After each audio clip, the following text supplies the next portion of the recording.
Good morning, everyone. I'm Kim, and I'm going to just first of all introduce our panelists. So I've switched. I'll start with Jay. Jay, on my far left, is a senior research scholar at Columbia University School of International and Public Affairs, specializing in cyber conflict, competition, and cooperation. Prior to this, he was founding director of the Cyber Statecraft Initiative at the Atlantic Council, and from 2003 to 2005 was director for cyber policy and cyber infrastructure protection at the White House. He's also a former U.S. Air Force intelligence officer who had jobs at the Pentagon and the NSA. Next to Jason, is Lilia Blan, is an information scientist at the RAND Corporation, where she does technical and policy research on cybersecurity, emerging technologies, and other issues. Prior to RAND, she worked for the Defense Department, helping to create various cryptographic and network exploitation technologies. And she's also the proud owner of a black Uber badge from DEF CON. To my right, we've got Trey Herrer. Is a postdoctoral fellow with the Belfer Center's Cybersecurity Project at the Harvard Kennedy School. He focuses on trends in nation-state malware and the underground criminal markets for malware. Previously, he worked with the Defense Department as well to develop a risk assessment methodology for InfoSec threats. And to Trey's right is Katie Masuris, founder and CEO of Ludus Security, which advises companies, lawmakers, governments on the benefits of hacking and security research. She's also, as you all know, an authority on vulnerability disclosure bug bounty programs, having been the driving force behind Microsoft's bug bounty programs and an instrumental partner in helping the Defense Department launch its first bug bounty program, the Hacking the Pentagon issue. She's also a visiting scholar with MIT Sloan School, doing research on vulnerability economy and the exploit market. So the format we're going to do is we're going to take care of a little definition stuff so that we're all clear on what we're talking about and why we're talking about this. Then we're going to have Trey and Lily do brief presentations on their papers, and then we'll get into the meat of that, and then we'll take your questions afterwards. So first of all, before we get started, briefly, Jay, tell us what the VEP program is for anyone in the room who doesn't know and what it does. Great, thanks. Hey, good morning. Thanks for coming. So, look, we're at Black Hat. Most of us are more comfortable with the technology. We understand bugs, but we might not understand the VEP. So, back in the prehistory, like 15 years ago, 2 decades ago, NSA or other government information warfare, cybersecurity folks, when they would discover a new vulnerability, they had to say, all right, are we going to keep this or are we going to tell the vendors? Richard Baitlick has a great story when he was at Air Force CERT in the late 90s, and he found a Cisco vulnerability, router vulnerability, and he told Cisco, and the offense folks in the Air Force came by and said, don't do that, right? That's not your decision. You give it to us, the offensive side, and we'll decide if we're going to tell Cisco or not. Right? I mean, I'm not sure that's really even want the offense folks to decide if that's the right decision. So in the government, they said, we need this process. So the director of NSA had an internal process where they would say, we'll go through, we'll figure out how bad is this bug, is this extensively used in the U.S. infrastructure, how hard is it to try and figure out? Is it likely that a lot of people are going to figure it out? Or is it this is going to be Nobus, nobody but us, nobody but the U.S. that can figure this out? So now they had this pretty good process. But at the end of the day, it was still the director of the NSA that was making the decision. And so a couple of years ago, the U.S. government, especially after Snowden, said, no, we need to do a little bit better on that. So now it's a White House process. So now the president runs that. And so NSA and the other more offensively minded folks, DoD, intelligence community, they're just one of the seats around that table that says, all right, here's the new bug, here's the criteria that we're going to assess. And now if the other defensive minded agencies like DHS say, no, we think this is serious and we need to get this patched right away, if they don't like what they get out of that process, they could escalate all the way up through the NSC chain, theoretically up to the president himself. So the main purpose of this process is to try and buy ourselves more security, to try and figure out this decision. Is the United States, is the internet better off if we plug this? Or should we use it for some time to try and figure out what the Russians are doing, trying to figure out if Islamic State or Al-Qaeda is trying to attack us, use it for espionage or potentially offense purposes, and to try and do a smart trade-off on that. That's not the only purpose. It's also there just for that interagency process, right? So that the defensive-minded agencies feel like they've got some voice on what's going to happen to these bugs, right? I'll bet there's a chance that Eternal Blue came out before this process.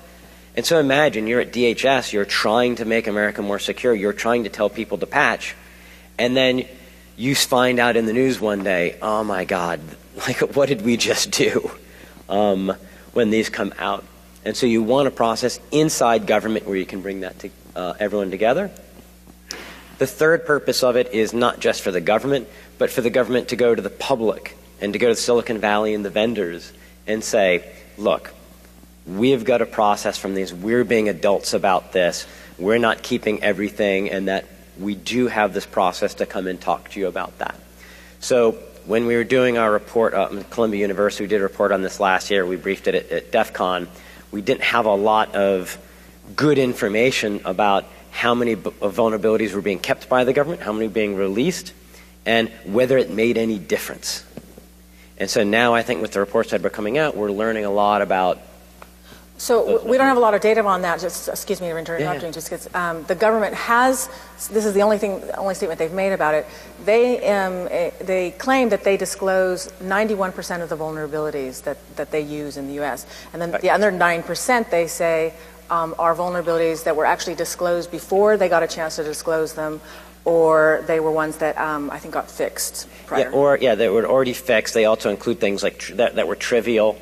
Or they don't include if it was outdated, right? I mean, so right now, if they had an awesome XP vuln, they're not going to try and talk about that because Microsoft probably isn't going to patch that. So from the government's perspective, what we're talking about when we're talking about collisions and rediscovery, they're telling us that it's a really small portion of things that they're withholding, but the rediscovery and collision rates are still important for.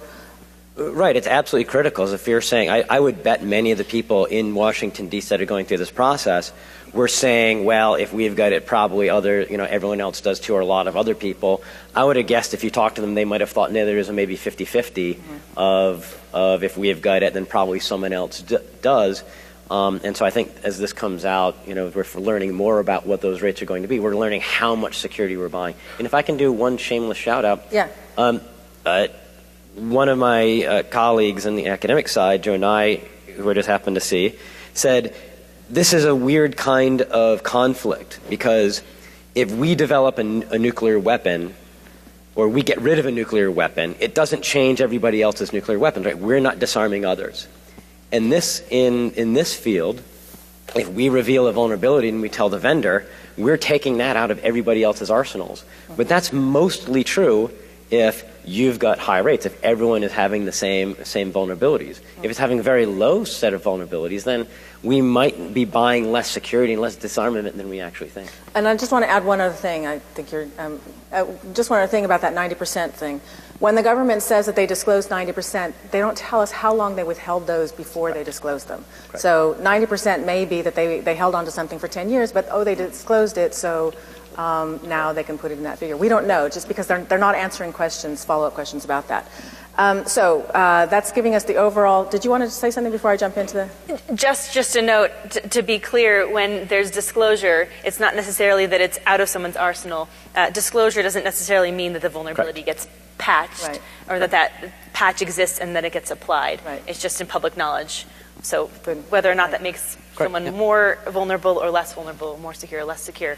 Okay, so that just sets the stage for why these reports were done in the first place, to provide some information for possible use in policymaking, why if there is a low collision rate, then it contributes to the argument that it's okay to stockpile zero-day vulnerabilities. If the collision rate is high, and the chances are good that someone else might discover them and use them, then of course you want to reevaluate whether or not you're withholding. So, the two main papers that we're talking about today are the first one that we're going to discuss is Lily's paper, 0 days, thousands of nights, the life and times of zero-day vulnerabilities and their exploits.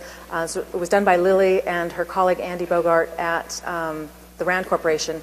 And this is the first publicly available research to examine a database of zero-day vulnerabilities that are still currently unknown. And I'll let her tell you where they come from, but they're still in the wild. Many of them are still in the wild and being actively exploited. So, Lily? Great, thanks. I have a few slides for this, so I'll just grab the clicker. So the motivation for this study is, as Jay has pointed out and Kim has mentioned and many of others have talked about, publicly available information about zero-day vulnerabilities is sparse. They're often shrouded in secrecy. And when questions come up about them, certainly collision rate or the percentage of vulnerabilities that get independently rediscovered and redisclosed in a given time period is something that people care about. They also care about the longevity or the lifetime of a vulnerability, as well as the life status, whether or not something is a vulnerability or not. These can help inform discussions like the VEP, but also discussions that vendors are having, discussions that pen testers and security researchers are thinking about when they're thinking about what bugs to look at. So our research, as Kim mentioned, looked at a data set of more than 200 vulnerabilities and their exploits. Our data covered more than 14 years, or a 14-year time span from 2002 to 2016. And came from a vulnerability research group which we dubbed BUSBY to protect its anonymity. Many of BUSBY's products are used by nation states. Many of BUSBY's researchers have worked for nation states. So we considered this data set to be comparable to the capabilities and skill level of a nation state or a government. And the data set that we had information about things like the vulnerability class, source code type, exploit class type, vendor, who the exploit developer was, and then when they found the particular vulnerability. When we think about the various who searches for vulnerabilities, we broke it up into two different groups: those who search for vulnerabilities to make them public knowledge, those who search for vulnerabilities to make them for private use. And you can break up those for private use into blue and red. A lot of the bugs that get found for public disclosure might be kind of those that are in, those that bug hunters look for, those that are in bug bounties. That's kind of the green circle there.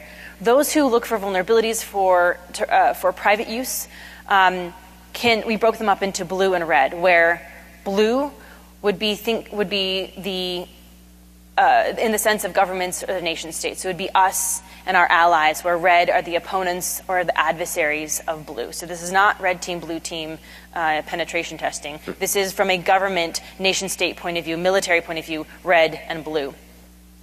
What Jay was alluding to, and what Kim has mentioned as well, is what this purple overlap is. This is really where the VEP thinks about. How much overlap, or what are the characteristics of the vulnerabilities in this purple overlap, how much overlap there is. If there's a lot of overlap, then the opponents, the adversaries, blue and red, are finding the same bugs. If there's little, then they're finding different bugs. So this is really what we want to know. Now, I had data, the data that we had, the BUSBY data, was a proxy for blue. I didn't have access to data for red. If you have access to data for red, I'd love to talk to you, then I can help refine our research. So what we did in our study was to look at the public-private overlap, or the private-public overlap between blue and then green.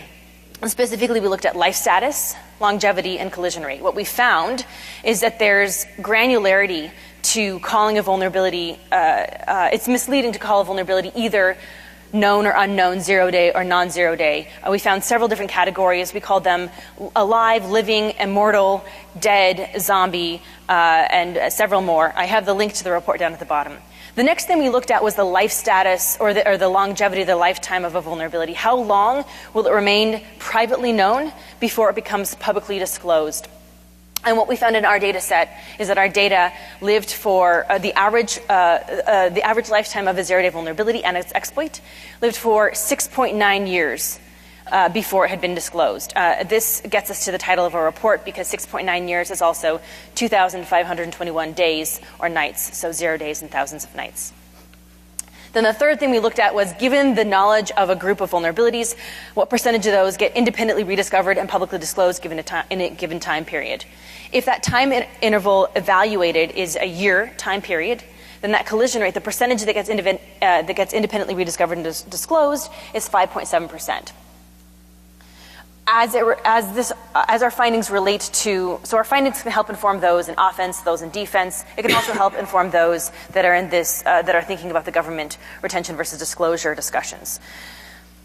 And we're not trying to tell you what the answer is, but we simply see that our data can help inform these discussions, can help inform both those who are pro-retention, those who are pro-disclosure. What we see in our findings is that in our data set, this data set that is a proxy for what a nation state or a sophisticated private use group might have, the long average lifetimes and relatively low collision rates might indicate that vulnerabilities are dense, which means another vulnerability can often be found, or vulnerabilities are hard to find, and these two things are not necessarily mutually exclusive. That said, those could make the argument for pro-disclosure that since the collision rate is non-zero, that there's a probability, no matter how small, that someone else, especially an adversary, might find the same vulnerability, would help support the argument to disclose that bug. Of course, hoping that the disclosure would also be combined with a patch release and that patch applied. That's a very, very brief overview of our study. I welcome you to check it out at that link. And just to underscore that, I thank you for correcting me. I had said that these are vulnerabilities that are currently being exploited in the wild. These were defensive, not offensive. No. Okay, did I misunderstand the blue and the red? Yes, so our data set it's not blue defense, red offense. This is blue, U.S. and its allies. One could make the analogy. Okay. U.S. and its allies, red could be an adversarial country. Okay.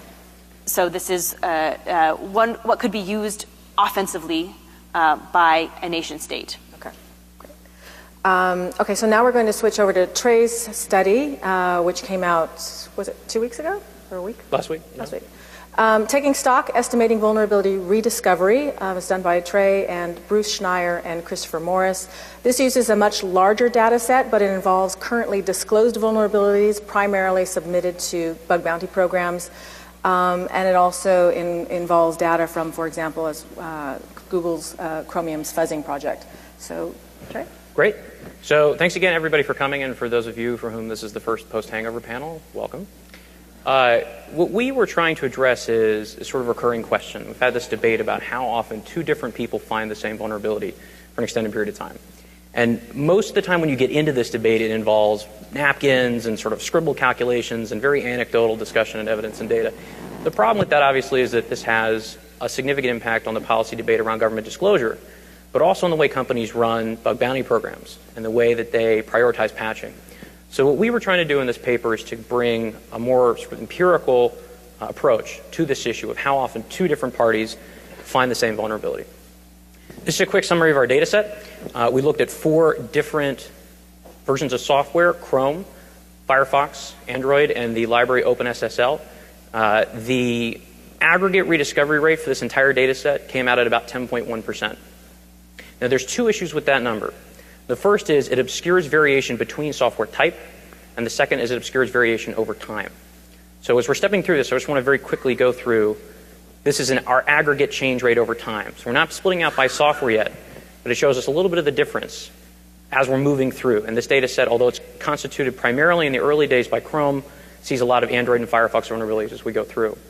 So this notion of rediscovery is really important. Our definition is 2 independent parties finding the same vulnerability. We don't make any assumptions about who those parties are, their skill set, their resources, their motivations, why they might be doing this discovery, or how well or how long they might be doing it, which is really important, because that's something that's come up. And part of this discussion is about what are we actually talking about. For our purposes, rediscovery is 2 independent parties and stops there. So previous estimates using data had come to between 1% and 6%.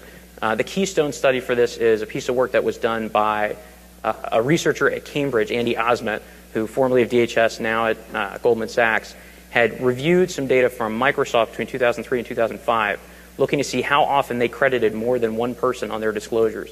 Found that rate hovered about 4 to 6%. Using this data, what we found is that the rediscovery rate is a little bit higher, actually between 10 to 15%. Breaking it out by software type, you can actually start to see how much variation there is between these different code bases. In this plot, orange is Chrome, blue is Firefox, green is Android, and gray is OpenSSL. A quick note about OpenSSL, because this is important. OpenSSL is an open source project, and for a long time, they've been supported on a shoestring budget by a couple of volunteers, very few paid full-time professionals.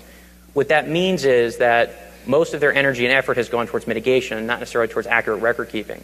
So one of the problems that we had in trying to parse what data we were able to get from OpenSSL is how accurate they were about recording when disclosures came in from multiple people. Right? At the core, once a bug has been disclosed, you can begin to mitigate it. The second disclosure, the third disclosure, the fourth disclosure don't really change the underlying response process on the part of those securing the software itself. So there's often not an incentive to accurately categorize those second, third, and fourth disclosures. As an example, the OpenSSL data that's available on the web has a record for the disclosure of Heartbleed, which most of you probably have heard of.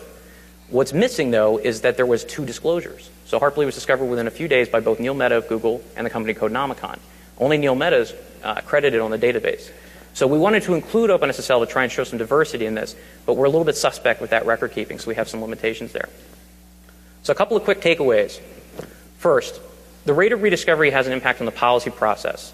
Bugs that I hold secret, presuming their secrecy, are ones that I could use for some period of time in an operational way. The challenge is if those bugs are rediscovered by another party, I, in this case the US government, haven't given the vendor an opportunity to create a patch for that software. Now Lily and others are going to make a very good point, which is disclosure does not equal patch, and patch being available certainly does not equal patch applied. But these are very separate parts of the process. That was a very small part of the overall software security discussion, and focused just as on this critical oversight function related to how governments disclose vulnerabilities. So this rediscovery rate tells us what's the likelihood that this stock that I have around, that I have actually available to me, are likely to be discovered by another party while I'm still using them and keeping them secret. There are 2 other implications here as well, because we're not just looking at VEP. The second is looking at how product churn in the malware markets. So what this is the notion that a vulnerability, once it's expired, has declining use for different types of criminal actors. So you can actually use a rediscovery rate to try and generate a stock renewal rate and looking at these different products. How often is an exploit kit, for example, going to have to renew the exploits that are embedded in it? The third is patch prioritization and informing bug bounty programs.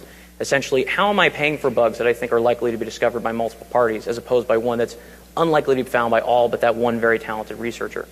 In terms of patch prioritization, if a bug has a high rediscovery rate, I should be pushing that up the ladder in prioritization because the chance that I've been given it through a patch with the vendor means that it's also likely to be found by many other parties. Whereas if that's lower, I could possibly push that down the rate. So these are a couple of quick implications to the research, but I think we want to get into the discussion, so I'll let it there. Thanks. And Katie, you guys, you presented a paper 2 years ago at RSA looking at some of the same kinds of things. You used a different methodology for your study. So what was the methodology that you used, and why did you choose that? So what we did 2 years ago at RSA in conjunction with MIT Sloan School was we did a system dynamics model of the vulnerability market. And as part of that, we did look at bug collision rates, but we quickly realized that the rate of bug collisions vary with target, right? If you have a fixed code base, as you guys were looking at different code bases, different pieces of software, you're looking at it in terms of a model. This is what we did. So we were looking at if vulnerabilities are scarce in that fixed code base versus vulnerabilities are dense in that fixed code base, the statistic likelihood of a bug collision is higher when there are more vulnerabilities in the code, meaning more vulnerabilities because the code base itself in that fixed code base is less mature and has more bugs.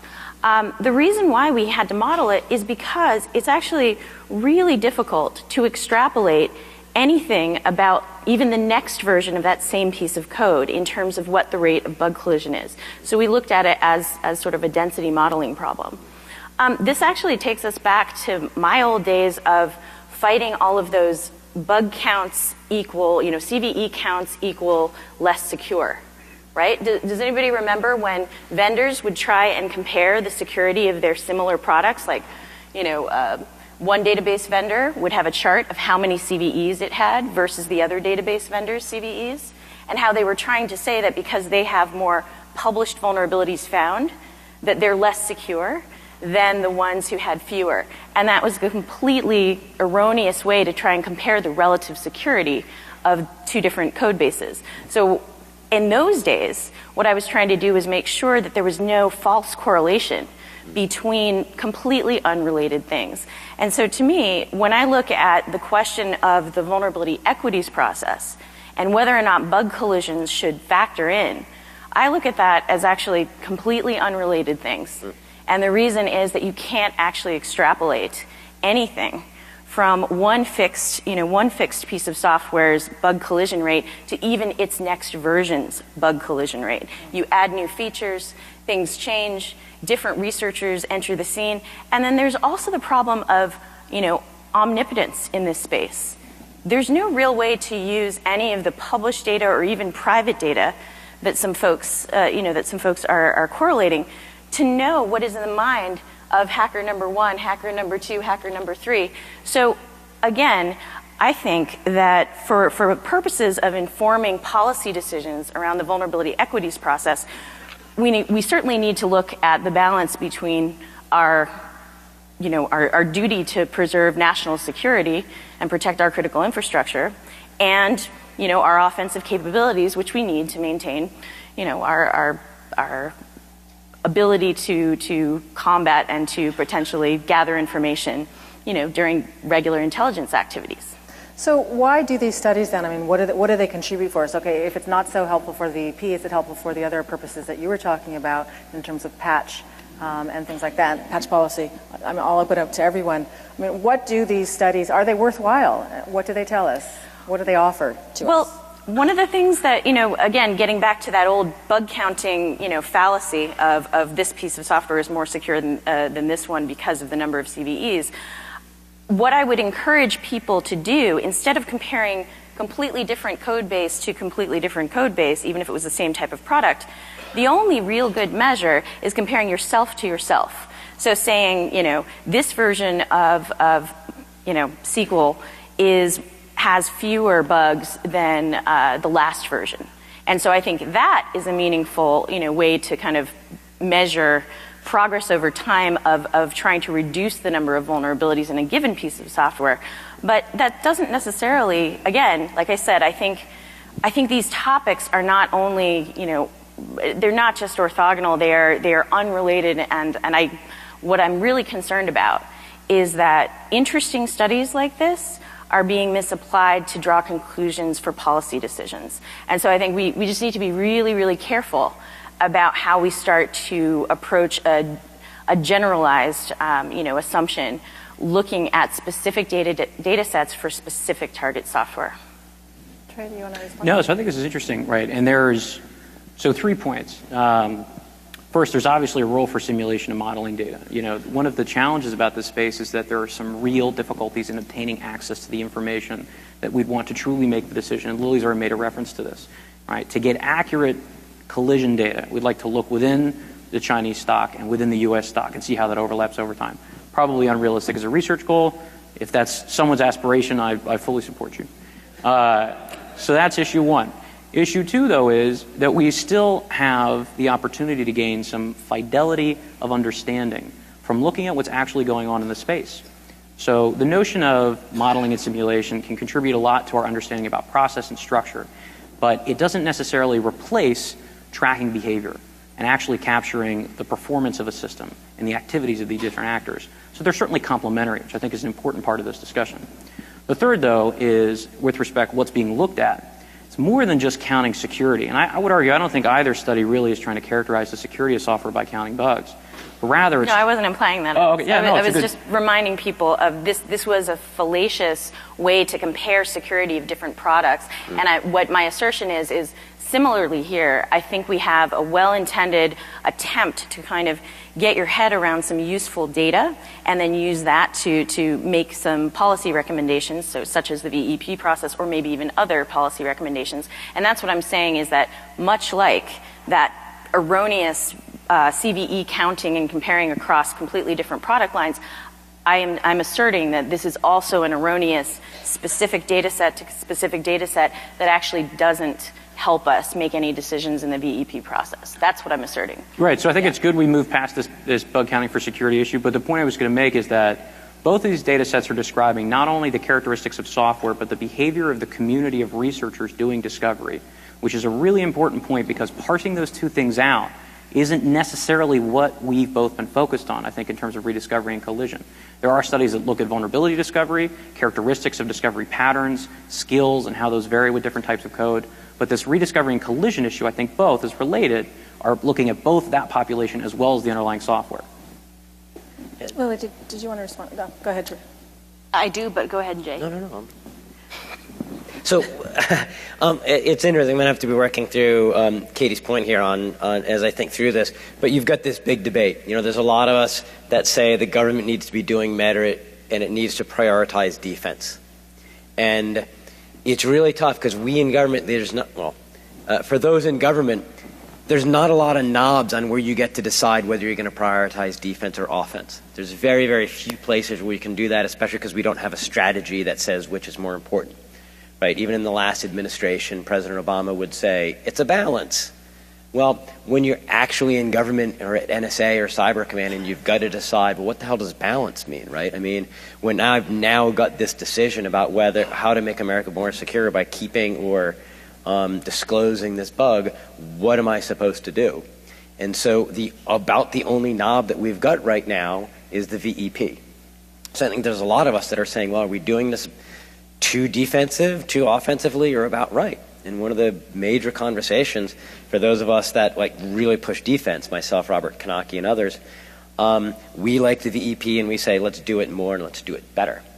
There's a really strong counter argument by Matt Tate, Dave Vitale, and others that say that's stupid because out of this VEP you get so little value from each new bug that the amount of time you're spending on this is just a waste and it's a dumb idea to begin with.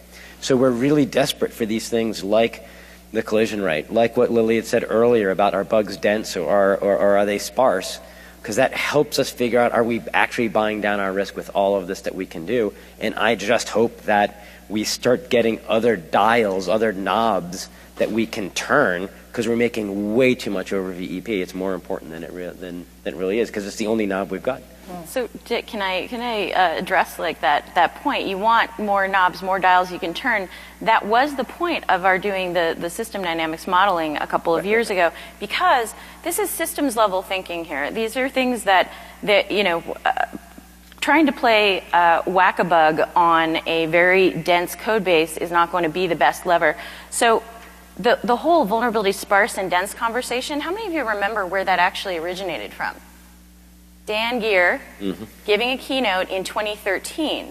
And so this was the inspiration for the research that I did with MIT Sloan School, because his assertion was if vulnerabilities are dense, just kind of writ large, if vulnerabilities especially in critical infrastructure are dense, then it's not going to make a difference to try and play whack-a-bug, and maybe try and buy all of those bugs and whatnot. And then he asserted if vulnerabilities are scarce, if software code or if code quality from a security perspective in general is getting better, then his recommendation was the U.S. government should defensively buy up as many critical vulnerabilities as possible. So that was his assertion, saying that it would be possible to corner the market and basically drain the swamp of vulnerabilities.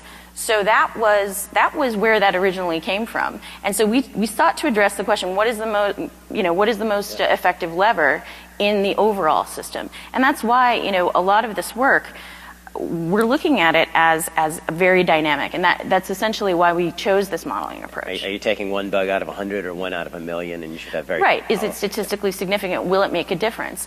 But yeah, I mean that's the whole thing. Different than sparse and dense is also easy to find, hard to find. If bugs are dense but they're really hard to find, then it doesn't matter that they're dense. They can be hard to find. Those things can be all the same. In terms of the various studies, we all have different approaches. If you're interested in looking at it from a heuristic point of view, a theoretical modeling and simulation point of view, there's great information on that, great information on vulnerabilities. If you're interested in the world of what bug bounties are are finding, what bug hunters are finding and being disclosed to vendors, then certainly that's where trades research can help inform. If you're interested in the kinds of bugs that are being kept for use by nation states, that are difficult to find and that are used for offensive operations for purposes of that matter, then that's where our research comes into play. And the bugs, all bugs are applicable to be considered for the VEP, but the ones that I would think would be majorly debated within the VEP are the ones that are hard to find or are ones that are used by the nation state. I will say again, though, that before disclosures or VEP will ever be the solution, we need to fix patching, and because patching is the major problem in applying the patches. Can I jump in on that for a second? Thing. So this is an interesting part of the debate that doesn't get dealt with specifically enough. I would argue, and I think this is a fun point to parse, that VEP is distinct from patching processes in companies for two reasons. The first is that VEP is intended to be an oversight function on the government disclosure and use of vulnerabilities, a necessary element of operating in a modern computing connected environment, without question, right, from an intelligence standpoint, from a military standpoint. But also an issue where these are pieces of information which absolutely could provide benefit to individuals, security to those individuals, if disclosed to a vendor and patched. So we have this balancing test between achieving outcomes in security by using vulnerabilities and achieving outcomes in security by disclosing vulnerabilities. VEP is intending to try and calculate the cost and balance between these two spaces. That is distinct from the vendor behavior, which is my second point. One of the things that gets really challenging when we talk about VEP is it gets very all-encompassing and becomes the thing, and it soaks in energy and attention and all through the room. But it's a tiny piece of the software security puzzle. There's no question that patching processes are a huge issue. Patch application especially is something that we just have not dealt effectively with as an industry and as a community. But VEP is distinct from those, related but distinct. And so I think that's really important, that we're not going to solve what companies are doing, not going to change vendor behavior just by how government discloses vulnerabilities, however many of them they disclose. I agree. It's a different topic, certainly. And to me, the VEP is almost as much about managing outrage as it is about actual risk. Right? I mean, when you've got, new shadow brokers released to the rest, the VEP is one of those processes by which the government can say, look, we're trying to do our best. You don't get outraged. We're trying to do the right thing here. And it's almost, I'd say a lot of the benefit that the government might get out of it is about perception and trying to just handle the outrage and calm people down. We already have people lining up, so I even though I have other questions, I want to jump to you guys and let you guys. Hi, Mike Purcell from Red Hat. I worry that the whole way this conversation is being framed as offensive and defensive is really missing a huge point, which is that this is not a zero-sum game. It's not about, and I'm a Brit, but I get, I'm part of Five Eyes, so we get to see some of this stuff too. It's not about just defending United States government or even about defending United States businesses. In a global economy, this is not a zero-sum game. Giving out these vulnerabilities has the opportunity to improve the world economy and improve the Commonwealth. And I use that in the old sense of the term, not the British Commonwealth, right? Well, that's nice too. And it's not just about, you can't just say that people in the red circle are against the people in the blue circle. They're also against people in the green circle because they are against the Commonwealth and the global economy. Yeah. And I think if we phrase it just in terms of defense and offense and in terms of nation-state offense and defense, we're missing a huge thing here. So certainly what we had there was a simplistic point of view. That was for pictorial illustration purposes. There are more groups in each of those than each of those.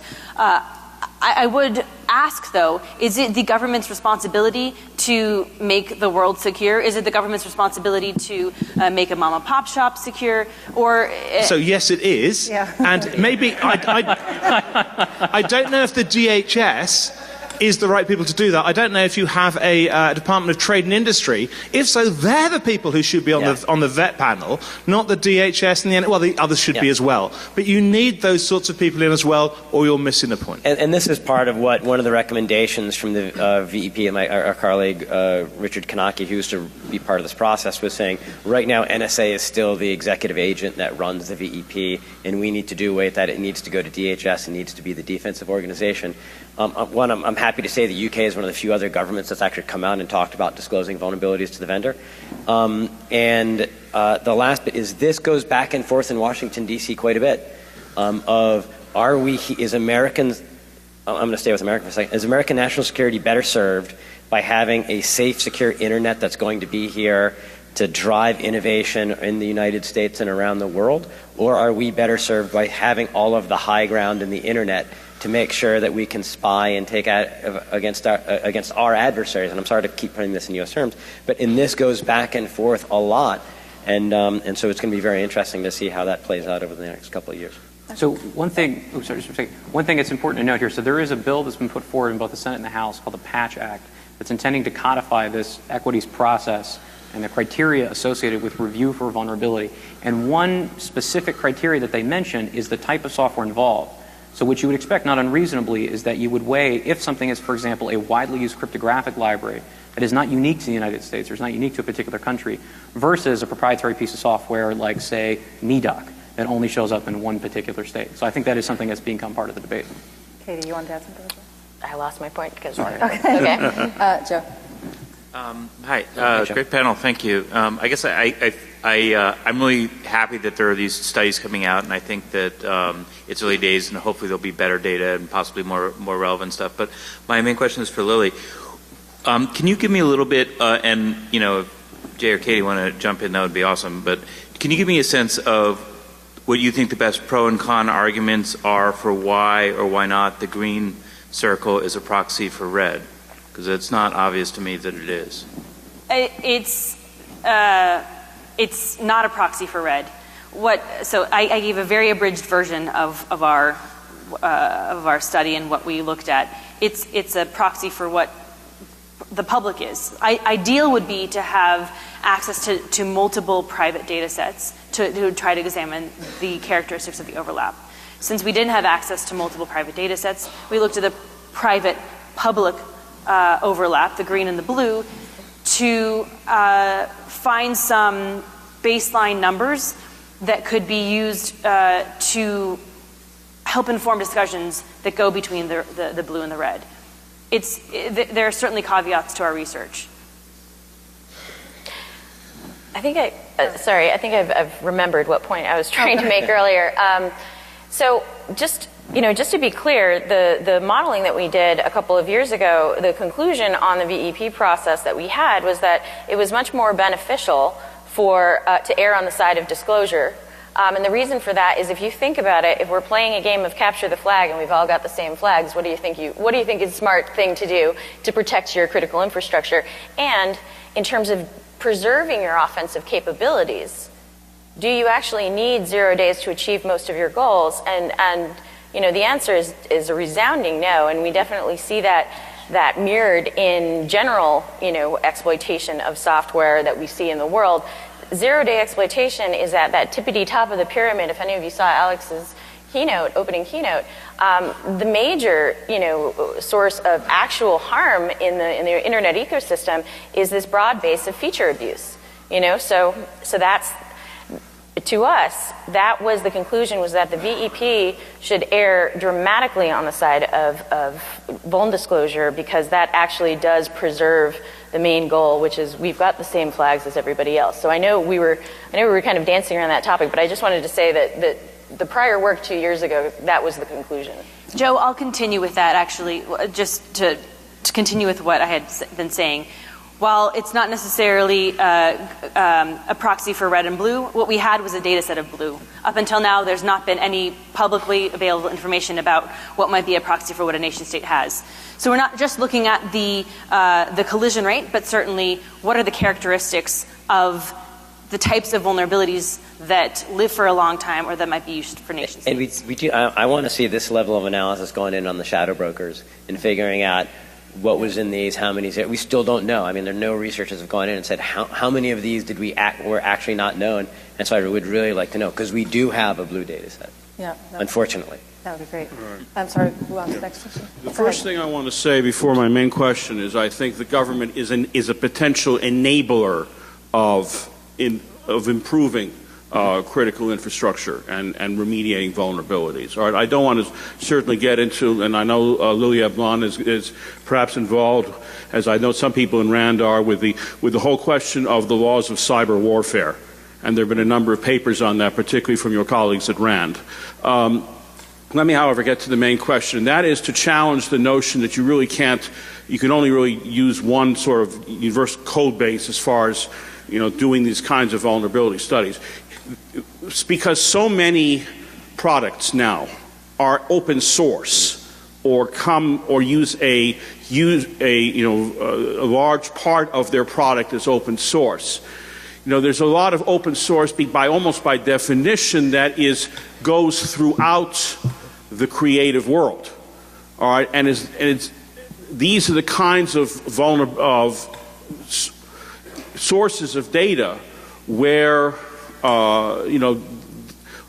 where this kind of research is particularly appropriate, and I don't see that being done here, and I don't see any future attempts to do it.